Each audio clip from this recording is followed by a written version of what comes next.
Welcome সবাইকে।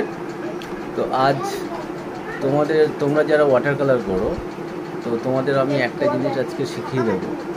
একটা prospectus একটার সঙ্গে আরেকটা কম্পারেটিভ কতটা দূরে আর কতটা কাছে থাকলে সাইজ কোনটা কেমন হয়, কোনটা ছোট হয়, কোনটা বড় হয়, কিভাবে কাছের জিনিস বড় করে আঁকতে হয়, কিভাবে দূরের জিনিস ছোট করে আঁকতে হয় এবং কতটা ছোট করে আঁকতে হয়, সেটা খুব সুন্দরভাবে ডেমনস্ট্রেশন দিয়ে একটা দেখিয়ে দিচ্ছি। তোমরা দেখতে থাকো এবং পুরো ভিডিওটা দেখবে। পুরো ভিডিওটা দেখার পর খুব সুন্দরভাবে সমস্ত অ্যাক্সেসরিজ নিয়ে তোমরা প্র্যাকটিস করবে। আশা করি এরপর থেকে আর এই ধরনের ভুল তোমাদের হবে না। তো তোমরা দেখতে থাকো। দেখো, আমরা মাঝখান থেকে ধরো একটা দাগ দিয়ে দিলাম, মাঝখান থেকে একটা দাগ দিয়ে দিলাম। এইবার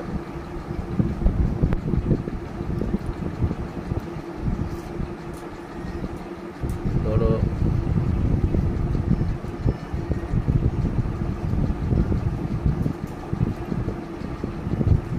একটা মাঠ করে নিলাম।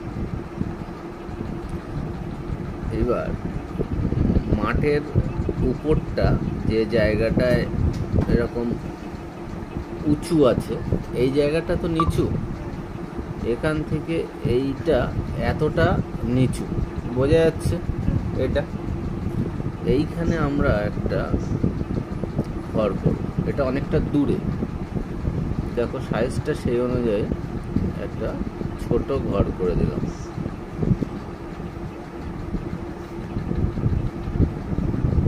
হলো। ঘরের পাশে আমরা একটা গাছ করব। এই গাছটা কিন্তু যেহেতু অনেকটা দূরে, তো তার জন্য কি হবে, গাছটা ছোট গাছ। এইবার এইখানটা হচ্ছে আকাশ আর জলের লাইন, ঠিক আছে? এই আকাশ আর জলের লাইনটা এইখানটা ছোট ছোট যে দূরের যে ঝোপ ঝাড়গুলো থাকে সেইগুলো করে নিলাম। জলের লাইনের সঙ্গে এইখানটায় আমি একটা গাছ করে দেবো। দেখো সামনের দিকটা একদম কাছের দিকটা এটা, তাহলে এই জায়গাটা কেমন থাকে,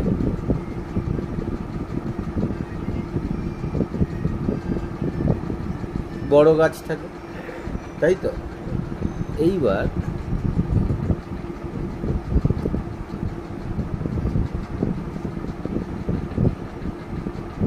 এখান থেকে এই পর্যন্ত এটা একটা নদী, নদীর থেকে উপরে ওঠার জায়গা। আমরা কি করব, খুব সুন্দর করে একটা সিঁড়ি করে দেবো।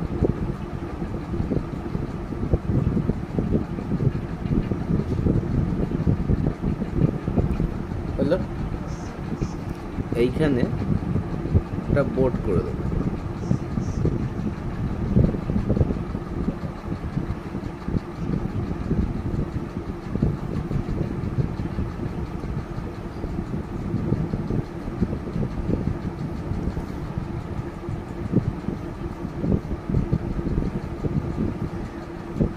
এই বোটটা আমি যদি এখান থেকে দেখি ছবিটা, এই বোটটা নদীর ওই পাড়টায় আছে, ঠিক আছে? এ কিন্তু একটু ছোট হবে। যখন এই বোট আমি যখন এই সাইড থেকে আঁকবো এই দিকে কোনো বোট, তাহলে সে কিন্তু এতটা বড় হবে।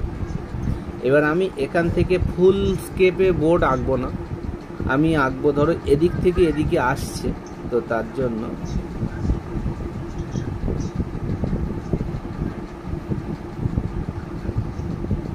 অন্য কোনো বোর্ড ঢুকছে বা বেরাচ্ছে, ঠিক আছে? ঢুকছে বা বেরোচ্ছে এই বোর্ডে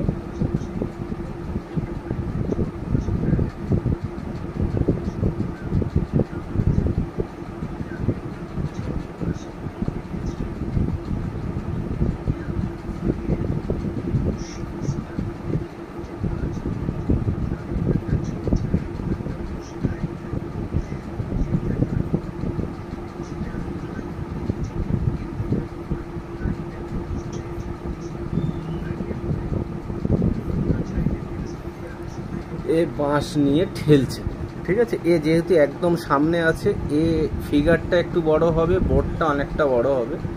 সেখান থেকে এই নৌকাটা নদীর ঘাটের ওই পারটাতে আছে, তো তার জন্য নৌকাটা ছোট হবে, ঠিক আছে। এইবার আমি এই মানুষের পরিপ্রেক্ষিতে এই নৌকাটা ঠেলছে, আমি একটা ফিগার করে দেবো।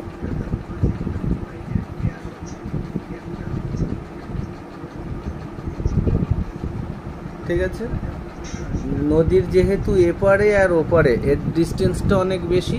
আমি তো খালি চোখে যখন দেখব, আমি কেমন দেখি, আমরা কাছের জিনিস দেখি অনেকটা বড়, দূরের জিনিস দেখি অনেকটা ছোট।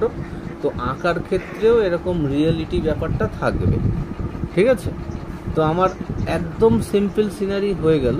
আমি এবার এটা কালার করে দেখাই, খুব ফাস্ট কালার করব, 5 থেকে 10 মিনিটের মধ্যে আমার কালার কমপ্লিট করতে হবে। সেরকমভাবে দেখে নাও কি করলাম। কি করব, আমি জল একটু স্প্রে করে দিলাম জলে। তাহলে আমরা কালার করব, আগে জল দিয়ে একটু স্প্রে করে পাতাটা ভিজিয়ে নিলাম হালকা। 10 থেকে 15 মিনিটের মধ্যে আমরা রং করা কমপ্লিট করে দেবো, বেশি দেরি করব না, খুব ফাস্ট কালার করব। তুলিটা ভিজিয়ে নিলাম।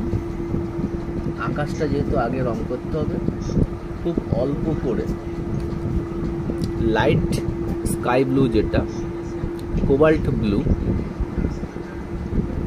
তুলির আগাটা খুব ভালো করে সফট করে নেব, নিয়ে উপরের দিক থেকে এরকমভাবে রং করব। মাঝে মাঝে, এখন যেহেতু শরৎকাল, আকাশটা বেশ ভাসমান মেঘ, খুব সুন্দর মেঘ চারিদিকে ভাসতে দেখা যায়। তো আমরা সেই রকমভাবে আকাশটা আঁকার চেষ্টা করব। তোমরা দেখো, সাদা যে জায়গাগুলো ছেড়ে দিচ্ছি, সেই জায়গাগুলো কিন্তু মেঘ।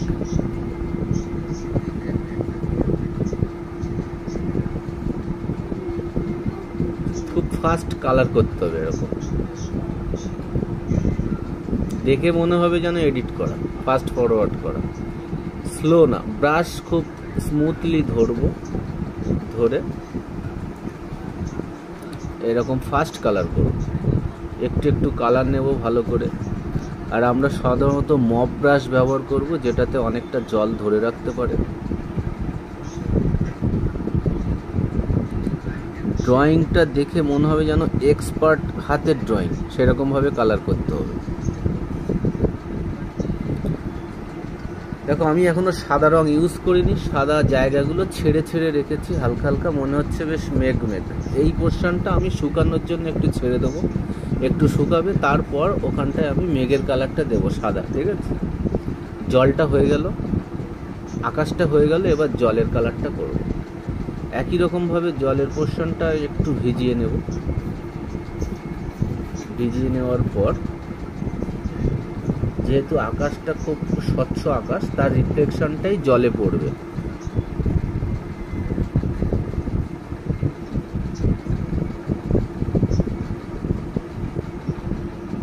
এই একই কালারটা দিয়ে করব।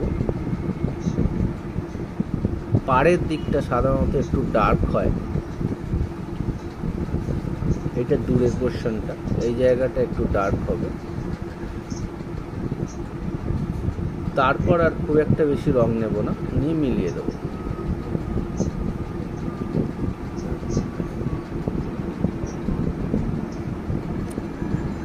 খুব ফাস্ট আকাশ জল কমপ্লিট হয়ে গেল। একটু সাদা সাদা থাকবে, তার কারণ আকাশের রিফ্লেকশনটা যেহেতু এখানটায় পড়বে, তো তার জন্য মেঘের রংটা এখানে দেখা যাবে। এইভাবে ছাড়া থাকবে। এইবার যে জায়গায় আমরা নৌকাগুলো করেছি না, নৌকাটা করার পর কি হবে, এখানে তোমাকে রং করতে হবে ডার্ক, কারণ নৌকার শেডটা, এর রিফ্লেকশনটা এখানে ডার্ক করতে হবে। ব্যাস হয়ে গেল। এইবার এইখানে যে মাঠ পোর্শনটা আছে উপর থেকে নিচের দিকে নেমেছে, এটা পরিষ্কার বোঝা যাচ্ছে। এই জায়গাটা রং করব আমি এবার। একটু হালকা করে ভিজিয়ে নিলাম। ভিজিয়ে নেওয়ার পর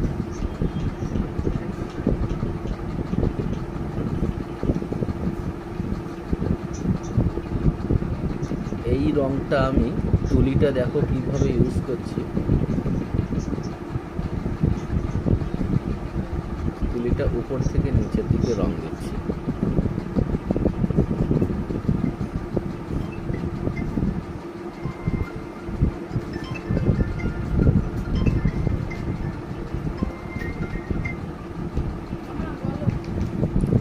ইয়েলো কালারটা একটু দূরের দিকে দিচ্ছি, কারণ দূরের দিকে কি হয়, লাইট কালারটা দূরের দিকে হয়, তারপর যত কাছের দিকে আসবে তত কি হয়, কালারটা ডার্ক হয়ে যায়।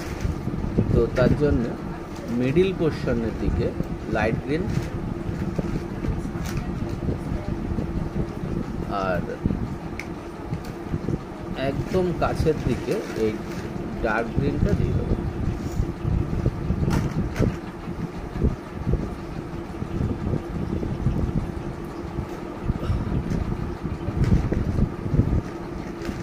দেখো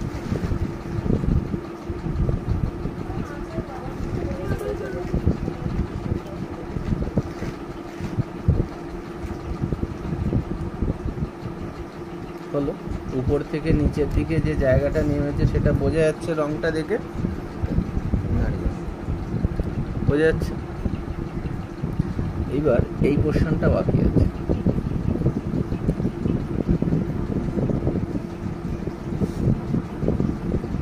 একই রকম ভাবে ডিপ গ্রিন, লাইট গ্রিন নিয়ে এইভাবে তুলে দেব। দেখো তাহলে এটা যে উপর থেকে নিচের দিকে নেমেছে সেটা কিন্তু বোঝা যাচ্ছে। আমার এই পোর্শনটা আমি একটু ছাড়া রাখবো, তার কারণ দুই সাইডে রং করা হয়েছে। ওয়াটার কালারের নিয়ম হচ্ছে একটু শুকাতে টাইম দিতে হবে তোমাকে। এইবার জলটা শুকিয়ে গেছে, জলটা শুকিয়ে যাওয়ায় দেখো জল আর এই যে মাঠ, এটা তো জল, এটা মাঠ, এই পোর্শনে কি হয়, একটু আপ ডাউন থাকে। তো যার জন্য ব্রাউন কালারটা আমরা এখানে ব্যবহার করব। কিভাবে করবো, এরকম দেখো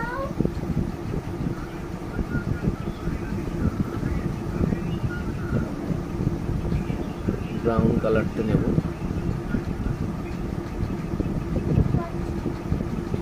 এরকম ভাবে ব্রাউন কালার।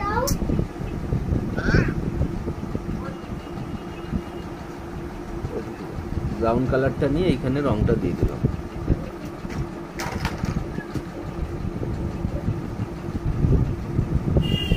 হলো, এইবার যেহেতু আমি খুব ফাস্ট রং করব, বেশি ওয়েট করব না, গাছটা রং করে নেব। কাছের গাছটা যেটা অনেকটা বড়, আমি তুলিটা একটু ভিজিয়ে নিয়ে ভেতরটা রং করে নিলাম। নিয়ে কি করব, দুটো তিনটে আমাকে লেয়ারে কালার করতে হবে। আমি খুব হালকা করে, দেখো খুব হালকা করে এরকম ছোপ ছোপ দিয়ে ভেতরে একটা লেয়ার রং করে নিলাম। ঠিক সাথে সাথে লাইট গ্রিনটা এইভাবে ছোপ ছোপ করে দিয়ে দেবো। ব্রাশের আগাটা ফলো করো, ব্রাশটা কিন্তু রাফ হতে হবে। এইবার একটু গ্রিনের সঙ্গে ব্লু মেশাবো, মিশিয়ে এইভাবে ছোপ করে দেবো। এরকম রাফ থাকবে, ঠিক আছে, থেকে এরকম ছোপ ছোপ করে করে দেবো। দেখো তাহলে কি হচ্ছে, আমাকে একটা একটা করে পাতা আঁকতে হচ্ছে না।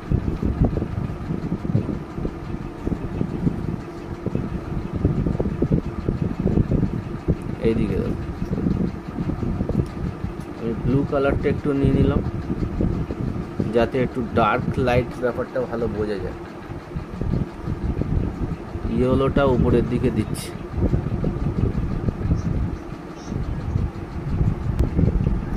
তাহলে কি করলাম, দুটো তিনটে লেয়ারে আমাকে করতে হবে। বেস লেয়ারটা হালকা করে দিয়ে নিলাম, ঠিক তার ওপরে এরকমভাবে ছোপ ছোপ করে পাতাটা দিয়ে দিলাম। দেখে মনে হচ্ছে প্রত্যেকটা পাতাগুলো যেন প্রমিনেন্ট, কিন্তু একটা একটা করে আমাকে আঁকতে হবে না, তুলির আগাটা আমাকে এরকম রাফ করে নিতে হবে। ঠিক আছে, হলো। এইবার যে জায়গাগুলো বেশি ডার্ক সেখানে আমি একটু এরকম কালো কালারটা নিয়ে ছোপ করে দেবো। হলো, ব্যাস। একটু ড্রাই হতে সময় দিলাম, সাথে সাথে ব্রাশটা চেঞ্জ করে একটু সরু ব্রাশ নিয়ে নিলাম। এটা মপ ব্রাশ 0। কি করলাম, ব্রাউন কালারটা একটু নিয়ে নিলাম অকার ইয়েলোর সাথে মিশিয়ে,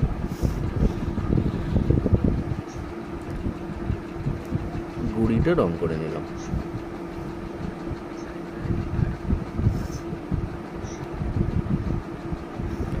হলো। এইবার ব্ল্যাক কালারটা নিয়ে নিলাম ব্রাউনের সাথে মিশিয়ে। আগে কি করলাম, অকার ইয়েলো ব্রাউন, এইবার ব্ল্যাকের সঙ্গে নেব, নিয়ে সরু করে দেখো এক সাইড থেকে হালকা করে রং করব।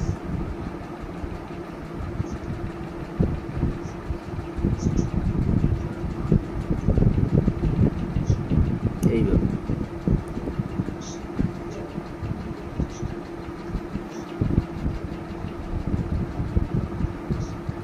তুলিটা ভিজিয়ে নিলাম, নিয়ে এই রংটা একটু মিশিয়ে দেবো। এইবার ব্রাউনের সঙ্গে ব্ল্যাকের সরু করে নিয়ে, যেহেতু গাছটা করেছি তো তার জন্য উপরের দিকে আমাকে 2-1টা ডাল করে দিতে হবে এরকম। ঠিক আছে, হলো। একই রকম ভাবে খুব ফাস্ট তুলিটা চেঞ্জ করে নিলাম। এর মধ্যে আমার এই জায়গাটা শুকিয়ে গেছে, তো দূরের গাছটা আমাকে এবার কমপ্লিট করে নিতে হবে। খুব হালকা রং নেব, একটু হলুদের সঙ্গে মিশিয়ে সবুজ নেব, নিয়ে এরকম হালকা করে ঝোপ দেবো। এটা অনেকটা দূরে ঝোপ, তো এটা আর ডার্ক করবো না, একটু হালকা থাকবে। ঠিক আছে,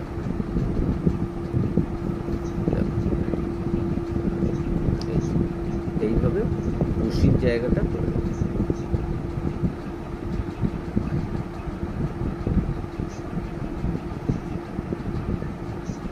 হলো। ব্রাশটা চেঞ্জ করলাম, একটু অকারি হলো নিয়ে এবার আমার ঘরটা কমপ্লিট করতে হবে।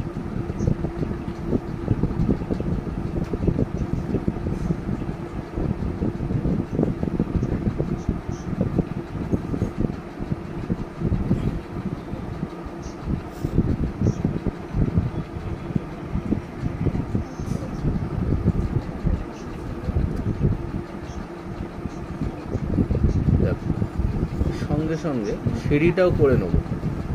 কি করব, একটা করে ডার্ক একটা করে লাইট করব।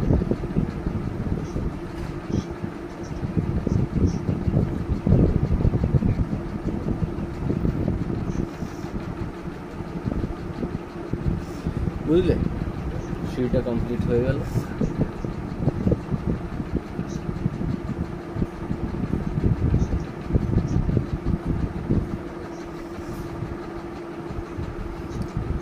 এইবার যে সাইডগুলো আছে না সিঁড়ির, মাঠের সঙ্গে এই সাইডটা তো মাঠ, একটু মিশিয়ে দিতে হবে ঝোপ ঝোপ মতো করে।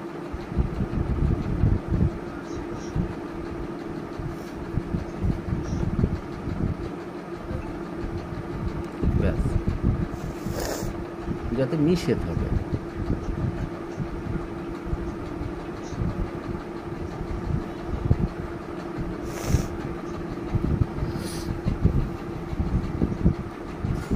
আমার এই পোর্শনটা মোটামুটি কমপ্লিট হয়ে গেল। বাকি রয়ে গেল ঘরের দরজা জানালাটা আর গাছটা।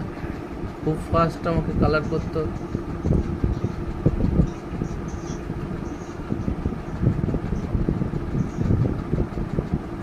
এটা অনেকটা দূরে আছে, খুব হালকা করে রং করে দেবো। এটা বেশি প্রমিনেন্ট হবে না, ঠিক আছে?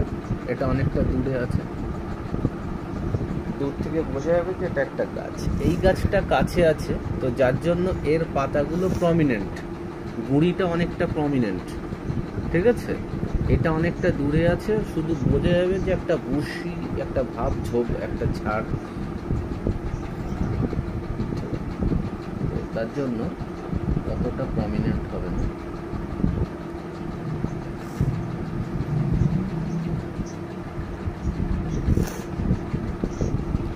আচ্ছা, এইভাবে করতে হবে, এটা দূর হলে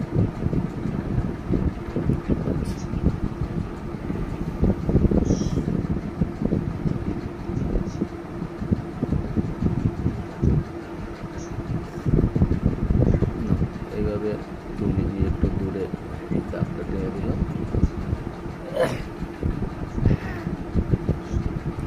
এটা অনেকটা দূর, তো এখানে আর খুব একটা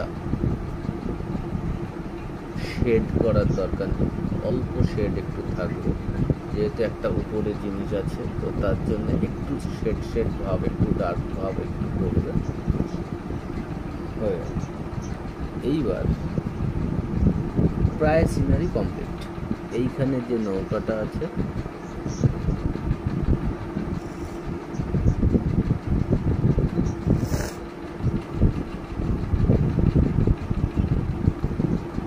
দূরের নৌকাটা হলো। এইবার এইটা দেখো,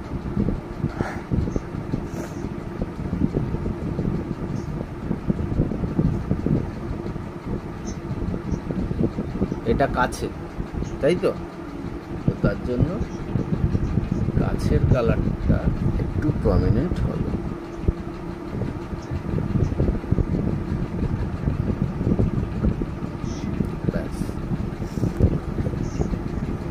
ডার্কটা একটু বেশি করেই ডার্ক হবে।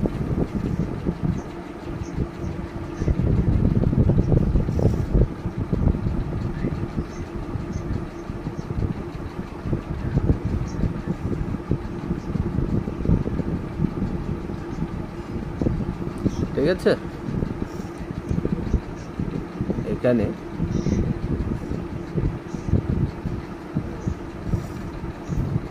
নৌকায় যে তক্তাগুলো মারা থাকে, সেই তক্তাগুলো আমাকে কালার করতে হবে, একটা ডার্ক একটা লাইট।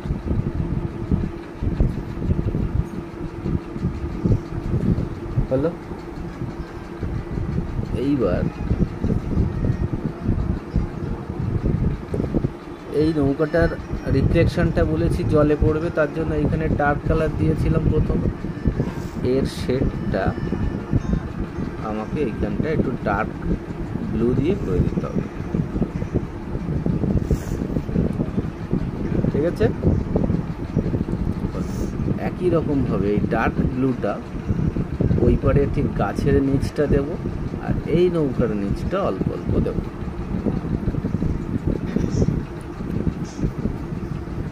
এটা যখন কমপ্লিট হলো, আমাকে খুব ফাস্ট রং করে নেব। আমি সঙ্গে সঙ্গে যে ফিগার দুটো আছে সেটাও কমপ্লিট করতে হবে আমাকে।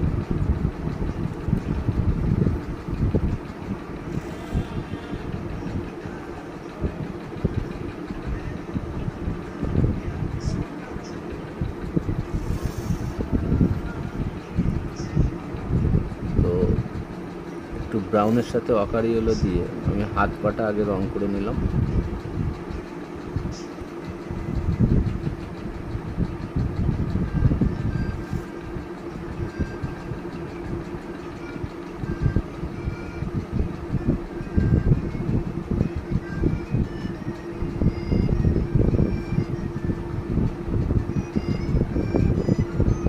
এবার জামাটা কালার করে দিলাম।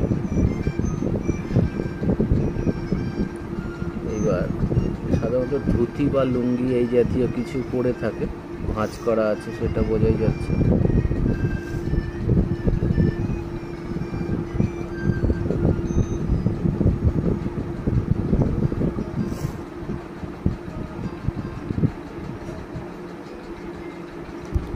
ঠিক আছে, হয়ে গেল এই ফিগারটা একই রকমভাবে। তো এই ফিগারটাও কমপ্লিট করতে হবে আমাদের।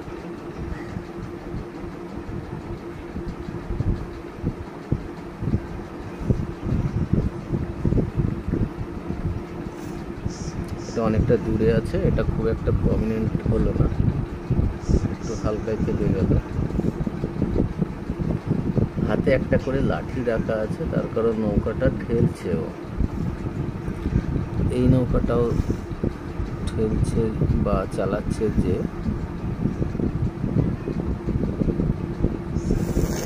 এর হাতে একটা লম্বা লাঠি আছে। এইবার যে সাদা কালারটা,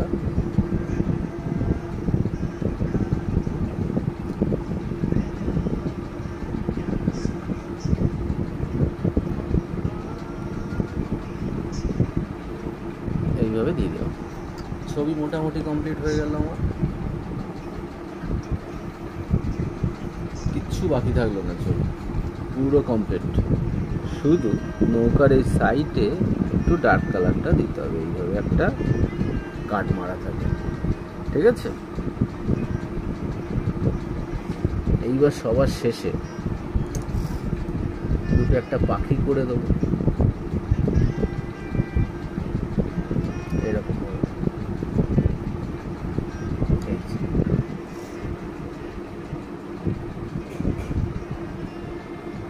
খুব হালকা করে যখন ওড়ে, এক একটা এক এক রকম ভাবে ওড়ে। হলো, এই ঘরটা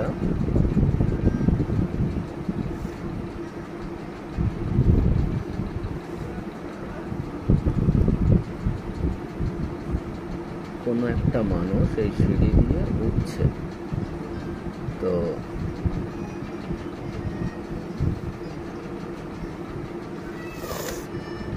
করতে গেলে ড্রয়িংটা করে নিয়ে তবুও কালার দিয়ে ডাইরেক্ট করে দেবো,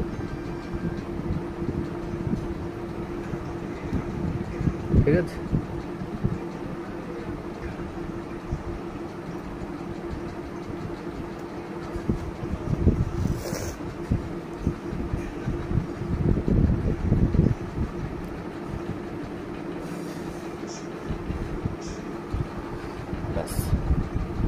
যেহেতু এই ফিগারটা অনেকটা দূরে আছে, একটা জিনিস বোঝানোর জন্য আমি এই ফিগারটা এখানে আরো আঁকলাম, দেখো ভালো করে।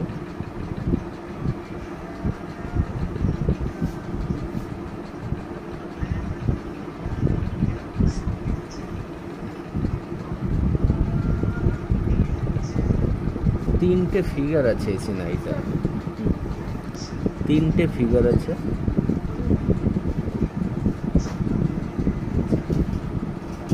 এই তিনটে ফিগারের মধ্যে আমরা পরিষ্কার বুঝতে পারছি যে ফিগারটা কাছে আছে দেখো অনেকটা বড়, মিডিলের ফিগারটা যে আছে সে কিন্তু সাইজে মিডিয়াম, দূরে যে ফিগারটা আছে সে কিন্তু সব থেকে ছোট দেখতে মনে হচ্ছে। এইটাই হচ্ছে প্রসপেক্টাস। আমরা যে কাছ থেকে দূরে যে জিনিসটা আজকে শিখলাম সেটা এটা দেখে পরিষ্কার বোঝা যাচ্ছে।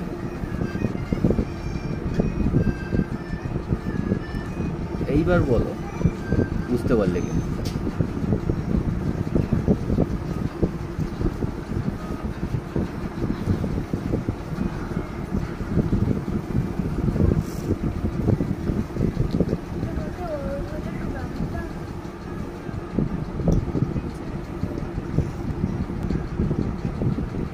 ব্রাউনের সাথে একটু ব্ল্যাক নিলাম, দূরে যে গাছটা আছে তার গুড়িটাতে একটু ব্রাউন ব্ল্যাক।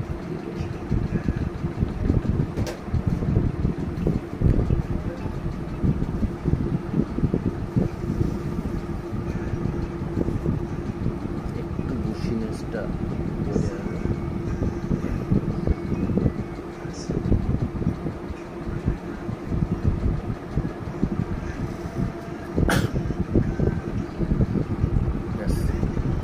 ছবিটা কমপ্লিট।